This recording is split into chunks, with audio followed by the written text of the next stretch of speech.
Talk to you about right now is Sharp. This week, you and Jason have been on to talk about the new release on Shareology, and you're kind of pushing the bounds of where surf music can go. I Mhm. want you to kind of let me know what your thoughts are about it. And what was Mike's reaction when he said, "Yeah, guys, let's do this." Are we in the interview right now? Oh yeah, dude, yeah. Fair enough. Honestly, I don't know. I haven't talked to Mike probably since the first Art or Angry Red Planet album. Jason's the one that does all the contact with Mike. From what I understand, I mean, obviously he was into it, or he wouldn't have released it. Yeah, But yeah, yeah. but yeah, I mean, when it came to working on this album, I don't know. We're just kind of decided to let whatever happens happens. And I mean, if it was something that Sharawaji wanted to support, great. If it wasn't, um, we were going to do it anyway. So, I mean, I don't. We tried to keep a little bit of a surf vibe in there, but honestly, objectively, I'm not sure how much surf is really in this album. I mean, asking you, you're more of a surf aficionado than I am. Is there Oh, much? I wouldn't say I'm an aficionado, but I do see um like a pattern. I do because I have used a lot in my research. I have to listen to a lot of different types, and I do see a pattern of like hardcore and metal start becoming more prevalent in hardcore surf. At least the influence Yeah. and Sharp is kind of going in that direction, maybe a little bit more than say Arno Desea. But you're in the same sport. You know what I mean? Yeah. Yeah.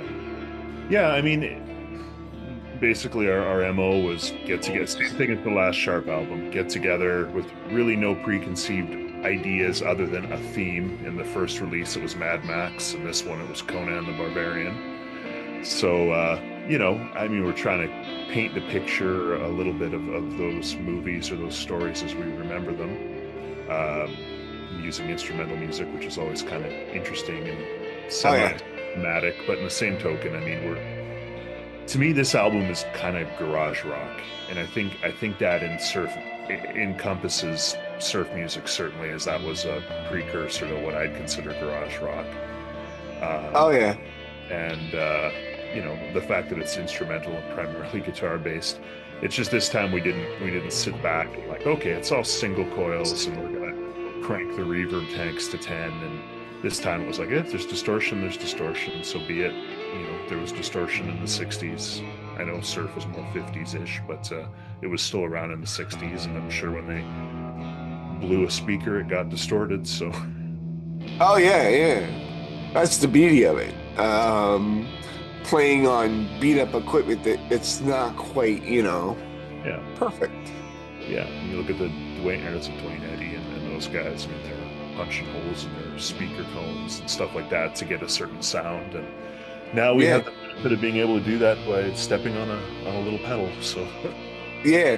Speaking of, um, it's no secret that I'm a huge fan of the song by Angry Red Planet, Innsmouth. mm, And I notice that the Angry Red Planet has that style of music has a huge influence, which, is apparent in the name of the band, Sharp, Angry Red Planet. And,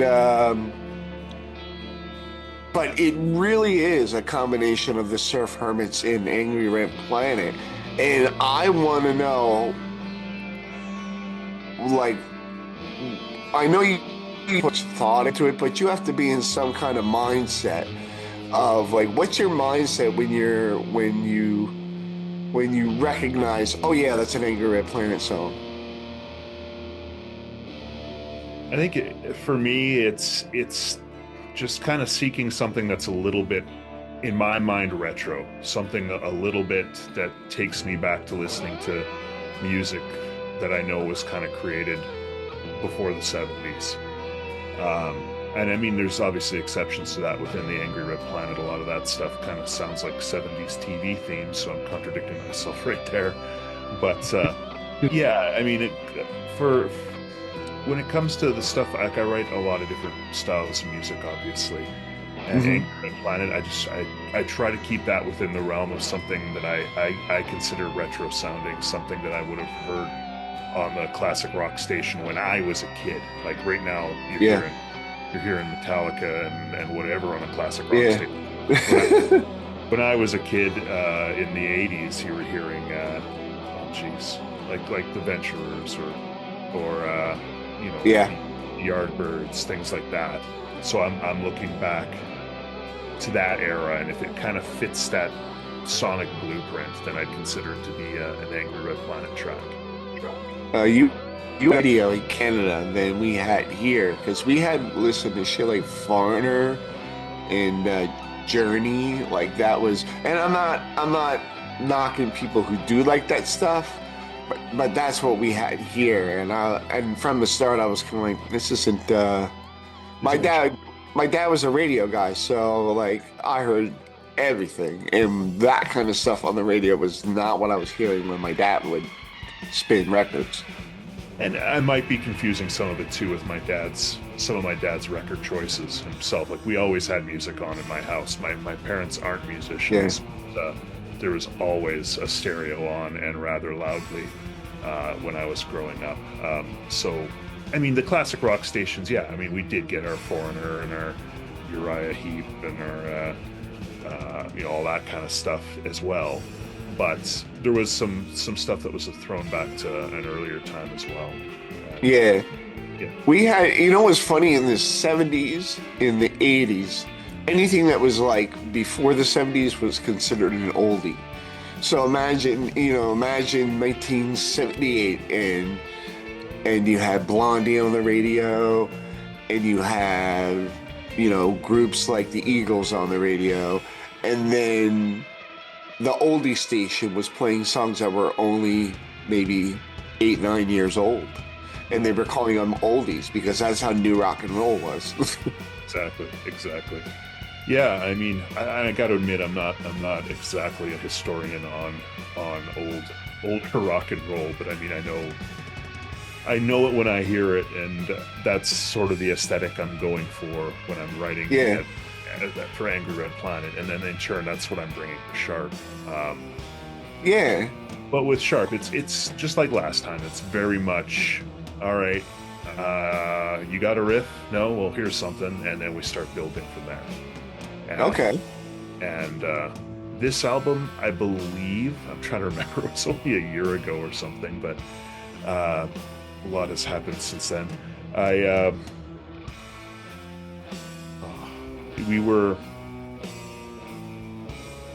think we weren't as strict in laying down our rhythm tracks live.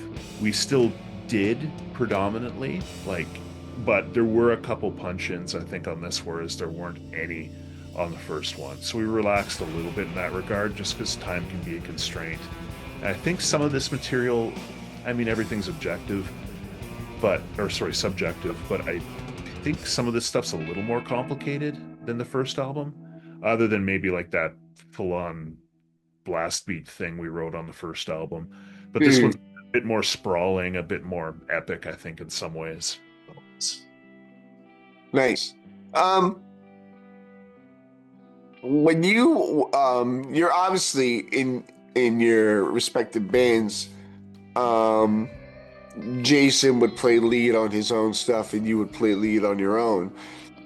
You find it a trade-off and he play lead over rhythm tracks you wrote? And did you find it enjoyable to play lead over rhythm tracks he wrote? I mean, was that a kind of like I mean, I know you and Jason are very good friends and enjoy collaborating, but was that particular point something that really got you fired up? For sure. It breaks me out of for speaking for myself. Everybody, no matter how hard they try, or at least speaking for myself, um, I fall into certain ruts and certain patterns with my own writing. So to play over something Jason wrote inherently just introduces something different to the mix. I wouldn't have necessarily written that chord progression or that riff or that pattern. So it's a lot of fun to take a lead over top of Jason's stuff. And in my mind, I'm trying to be a little more melodic. Like we have our spots for the shred lead or whatever you want to call it, the noise lead. But in general, we're still trying to create melodies more so than I might a lot of my own material. I spend so much time, and I'm not even talking about Angry Red Planet specifically, but I spend so much time on the rhythm parts and on the riffs and trying to get melodies into the riff themselves that when it comes to the lead, I just kind of go blah and play as many notes as I possibly can or whatever. Whereas with Sharp and Angry Red Planet to some degree, I'm trying to find a melody. I'm trying to lay back and come up with something that's more akin to a vocal line as opposed to just some wanky guitar thing. Whether that translates as well, I don't know. Like I know Jason is far more melodic a player than me, and that might be partly because he's only been playing for. I mean, he's got a giant musical brain, so to speak, and he knows what he wants to hear, and he's getting to the point playing the instrument for like 1/4 of the time I have been. He's getting to the point that what he hears in his head he can express on the instrument. That's a great thing. It's satisfying. For sure. And for him, he's just a far more melodic guy than I am. I tend to just be into riffs, which don't tend to have as much melodic content. Yeah, just kind of letting go and blowing off steam. Yeah. Whereas he'll come up with a not all the time, but his rhythm parts tend to be a little more static or a little bit more chord progression based, so he can really stretch out and come up with a memorable melody. Whereas mine tends to be kind of weird riffs, and it can be harder to find a melody over top of some of those. So you just wind up, doing the Kerry King thing, just making a bunch of noise. Well, that chromatic thing is really like, well, back in the day, I was thinking, those fucking guys in Slayer, man, they'd be so good if they could only learn how to play leads. And now I look back and I'm like, those guys were fucking geniuses. Like they knew they were onto something different, and they never, ever, you know what I mean? They just kept that same thing, and I was like, man, nobody's ever going to do that again. Yeah, with those guys in particular. The weird thing, I've seen Slayer live once, back when Jeff was still alive. From what I understand, and having heard some of their live stuff, it's kind of creepy or crazy how accurate Kerry, at least, for as much crap as everyone gives him, because I mean, he is limited vocabulary-wise for sure in his but he pretty much recreates the leads that are on the album live. He does. Even though it sounds just like, sometimes it just sounds like he's grabbed the whammy bar and he's hitting random notes. There's no pattern. It's just chromatic plays, for lack of a better term. In his mind, at least, there is a purpose, there is a point, and he recreates it really accurately. Jeff, I can't remember as much. Jeff, I tended to like his leads more, but he had this grab bag of riffs or licks that were a little more out and a little more complicated than Kerry, but in some ways he only took them so far, I find. Again, I'm a huge Jeff Hanneman fan, obviously. My favorite part of Slayer is him for sure. But yeah, I mean, for as much crap as Kerry gets, he knows what he wants and knows how to get what he wants. And he just does it. Everyone else be damned. So I got to give him credit for that, for sure. Yeah, what'd you think of his solo album? To be honest, I sort of lost my way with Slayer around the second time. Well, even by the second album with Dave back, it's a bit of a I've heard it all before. Like, I spent so much time listening to Slayer growing up until which album was it? Divine Intervention. After that, I kind of lost the plot. I mean, I got Diabolus and Musica, and there were moments in God Hates Us All that I really liked, like that last track, Payback. That's an amazing song. But I don't have the albums in my head the way I have like South of Heaven and Rain and Blood and Haunting the Chapel. So I've listened to the new Carey stuff, and it's good. Like in some ways, it sounds like he's got a bit more venom in him than he did on the last Slayer album. Yeah. New vocalist is like a pissed off, and I know he's not new. He's the dude from Death Angel or Dark Angel? Yeah. Death Angel. Death Angel. I really like Marco Seguida. Yeah, he sounds great. He sounds like a more pissed off, younger Carey, or sorry, not Carey, Tom. Yeah. But honestly, I mean, he's not a young dude himself. I mean, he's the same age as those guys. Exactly. He came up like what, during the same wave, or maybe the wave just after Slayer. So like, years later. Yeah. It's the same ballpark. To answer your question, sorry, long convoluted response. I haven't listened to it too much. What I've heard, I thought was good, but again, I've been so saturated with Slayer my whole life that I'm kind of like, especially Carey is repetitive. He writes the way, and you can kind of predict how it's gonna go. And yeah, I haven't really felt that he explore that stuff too much. No disrespect to him. If he was ever to come near somewhere where I'm able to go see, I'll go see him in a heartbeat. But I just moved on to different things after Slayer. I still go back to those albums I'm familiar with on a semi-regular basis. With my other project, I actually play some of that material live, so there is that too. We'll have to talk about that more. For sure, we will. What do you want to tell, quote unquote, the fans about your that's me, the fans. That would be these two hands in these. No. What do you want people to know about this new Sharp album, who have been following the Angry Red Planet and the Surf Hermits for the last bunch of years? What do you want to tell that community? More importantly, the surf community. I mean, I think they'll vote with their own purchases, so to speak, or listening to it. I mean, I know that within the surf community there can be a little bit of a predilection towards they want it to sound exactly like surf music from a certain era, and I get that. I'm the same way with other genres of music myself. If they're willing to if they like what we've done in the past, this is just it's just pushing down a slightly different road. So, I hope they give it a chance and they like it. And if they don't, I mean, everybody has their own opinion. We're happy to keep on doing what we're doing, and we're feeling supported by the label. And obviously, Mike was willing to put it out, and I thank him immensely for that. It gives us an opportunity to speak to folks like you who enjoy what we're doing, and just give it a shot. I mean, if it's not for you, it's not for you. If you do like it, though, awesome. I mean, we're doing it either way. Like, if this didn't get released, we'd still have it sitting somewhere on a hard drive. We've got countless projects that are sitting on hard drives somewhere that aren't necessarily loaded up on the internet anywhere or on a label. So nice. They should be. Yeah, well, put it out there for people to hear. Let them because I will go down a rabbit hole, and how music nerds are, and I'm sure you got a little bit of that in you. You'll go down a rabbit hole. For sure I will.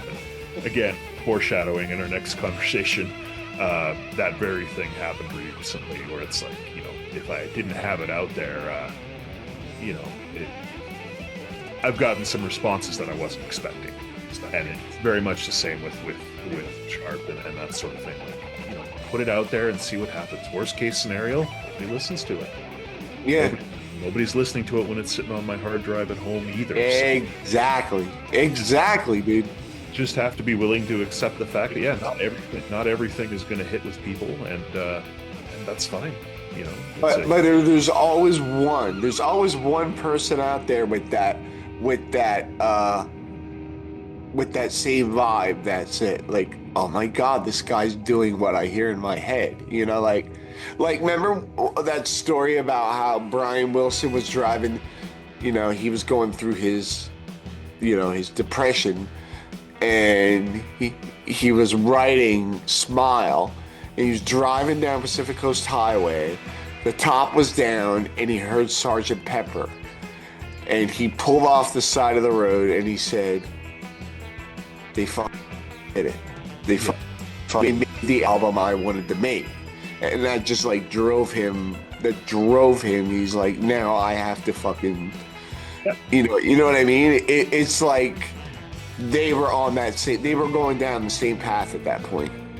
Yeah, and I mean I've heard the similar thing, I believe, from, I can't remember if it was Eddie or Sammy or somebody in Van Halen at one point, saying, look, you know, we write the music we want to hear.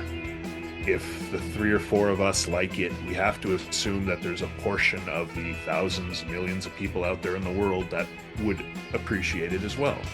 And it's you know, just a matter of getting in front of them. And in this day and age, with the internet and technology the way it is, you can get your stuff out there. I mean, we're ending up with much more kind of segmented and specialized styles of music and listeners in a lot of ways. Like where you can target this demographic that never would have existed through, I mean, hence the popularity of surf or death metal or whatever genre you think of. There's an audience for it. It's just a matter of getting it out there and letting those people know, and hopefully they have the time and to seek it out, and if they enjoy it, they support it. If they don't, they move on and find what they do like. Yeah. One of the things I love about is the community aspect of it all, and all the whole it's very distant now. Like everybody's spread out all over the world, but still connected. Like you and I are right now, a great distance, but we can speak in real time. And what that means to me is you being an eclectic and have like a wide vocabulary of music in your head, you know, like genres you enjoy, and you put that in your music. People can you from communities. So in turn, you're creating your own scene because you do so many varied things. Yeah, and you can see that. I mean, in the last 20 years, this is going to sound weird, but I noticed this. I used to listen to a lot of Clint Smith podcasts, the movie director, and he found a certain degree of popularity early on in his career. And then that popularity waned in terms of the general public. Like, not that much that he does anymore seems to speak to that many people, but he developed an audience that follows him. Look at the Grateful, look at Rush, look at these kind of niche bands that became huge. They found their audience, and that audience is fans, or say like Devin Townsend. Are you familiar with him at all? No. He's a Canadian musician who used to be in like Strapping Young Lad. He started with Steve Vai. Yeah, he's found his audience. Like, you know, he might not be able to sell out, a football arena in any given community, but he can put it out there that, hey, 2 months from now, I'll be playing a giant thing at Royal Albert Hall in London or wherever that is. And he's got enough cachet throughout the world, throughout his history, throughout developing his fan base, that it will be financially viable for him to do these sort of things. My example of Kevin Smith, he said, you know, I found my audience. I've kind of given up on trying to expand to a greater audience. I have my core followers who like what I do. They like me, so they seem to be into the things that I'm into, whether that be a crappy movie about Nazi talking hot dogs, which apparently is something he did make, or it's Clerks or whatever. And he's able to, I don't remember that one. Yeah, it's one of the recent ones he made. I haven't even seen it, but I don't think I saw it. Yeah, he develop a fan base that will follow you, and if they like you and like your interests, they will follow you from your hard rock thing to maybe to your slightly different style of music. But hey, it's still definitely He's got an album that's borderline metal, and then next thing you know, he's got almost like a quiet country album. And yeah. fans that buy a death metal album, a lot of them will buy the country album just because it's Devin. Yeah, that's I'm one of those guys who will follow somebody just because, you know, an idea is a good idea no matter what media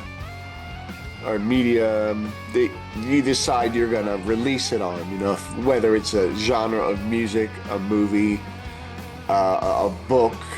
You know, like if it's a good idea, it doesn't matter the picture. It matters more the substance. And that's something I'm slowly learning in terms of like even adapting music. Like, and this is common sense. You've got all these classic jazz and singer-songwriter songs that, you know, one guy takes it and turns it into a heavy song. One person turns it into elevator. Yes. Somebody adapts it, and next thing you know, it's a giant orchestral. Yeah. Good music is good music.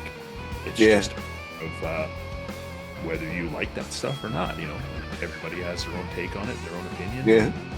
So be it. And that's why I think these days it's even more important to play what you want to play versus what you think somebody's going to want to hear, because it's hard to fake that. I'm sure there's examples of people that have made it by faking. Hey, Blink-182 is the popular thing, so let's play punk music or radio punk or whatever you want to call that. Yeah. Maybe some people made it off of that, but I'm sure over time the ones that were just kind of faking it for the popularity fell off, and, you know, Blink-182 is still there because that was their thing, right? Yeah, total. Well, I want to thank you so much, Rod, for coming on. Sharp's link to the Bandcamp will be in the description. And you have 2 releases. And don't forget to check out Rod's other band, the Angry Red Planet, along with Jason's other band, the Surf Hermits. Thank you so much. I know you have an incredibly busy life, and the fact that you put the time aside for me means a lot to me. I hope you know that. Well, I appreciate that, Ryan, and for what it's worth, your support has been a huge motivator to keep doing this. I know the Angry Red Planet release is still, the second one is still cooking, and I think it was cooking 2 years ago when we talked. But yeah, that song you like will be on it, so hopefully you like the rest of the stuff that's on there too. Excellent.